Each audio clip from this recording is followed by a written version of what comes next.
Un lucense se ha despertado este lunes con casi 6,7 millones de euros más, aunque a lo mejor aún no lo sepa. Esta persona selló su boleto de la primitiva en la librería Galicia y acertó de pleno, haciéndose así con esta sustanciosa cantidad.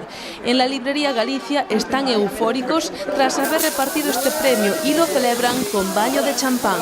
Creen que el afortunado puede ser algún vecino de la zona, pero dicen que desconocen su identidad.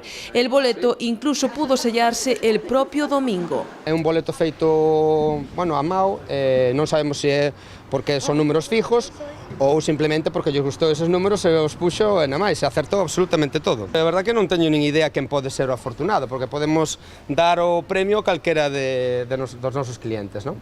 Se vemos, por exemplo, que podemos encontrar, como decíamos hoxe pola mañá, un tractor tuneado, pois, ou un coche un pouco especial e novo, pois, o mellor xa podemos ter unha pista, non? Es el premio más alto vendido por la librería Galicia, un negocio familiar abierto en el año 1981.